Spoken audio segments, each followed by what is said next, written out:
കോഴിക്കോട് താമരശ്ശേരിയിൽ യുവാവിനെ കാണാതായെന്ന് പരാതി. പുതുപ്പാടി കൊട്ടാരക്കോത്ത് കാവുംപുറത്ത് കവുങ്ങിൻതൊടിയിൽ നിഷാൽ സൽമാനെയാണ് ഇന്ന് രാവിലെ മുതൽ കാണാതായത്. അനീഷ് ദേവസ്യ കോഴിക്കോട് നിന്ന് വിവരങ്ങളുമായുണ്ട്. അനീഷ്, വിവരങ്ങൾ. ഈ കോഴിക്കോട് താമരശ്ശേരിയിൽ യുവാവിനെ കാണാതായ സംഭവത്തിൽ ആശങ്ക തുടരുകയാണ്.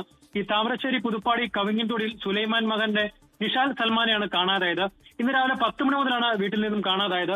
ഈ നിഷാൽ അർബുദ രോഗബാധിതനാണ്. ഇന്ന് നിഷാലിന് കീമോ ചെയ്യേണ്ടതായിരുന്നു. രാവിലെ ഹോസ്പിറ്റലിൽ പോകാനായി കുളിച്ചതിന് ശേഷം ഇളയമ്മയുടെ വീട്ടിലേക്ക് പോവുകയാണെന്ന് പറഞ്ഞാണ് നിഷാൽ വീട്ടിൽ നിന്ന് ഇറങ്ങിയത്. എന്നാൽ പിന്നീട് വീട്ടിൽ നടത്തിയ പരിശോധനയിൽ ഒരു കത്ത് കണ്ടെത്തുകയായിരുന്നു.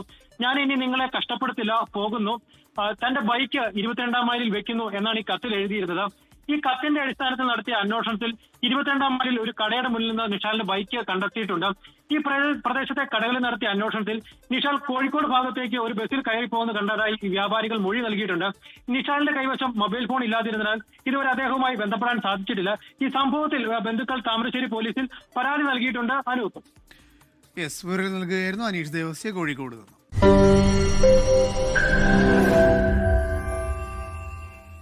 ലോകത്തെവിടെയായാലും ഏത് സമയത്തും 24 വാർത്തകളും ഓഗ്മെന്റഡ് റിയാലിറ്റി പാക്കേജുകളും എക്സ്പ്ലെയിനറുകളും വിശദമായി കാണാൻ ഞങ്ങളുടെ യൂട്യൂബ് ചാനൽ നിങ്ങൾക്ക് സബ്സ്ക്രൈബ് ചെയ്യാം.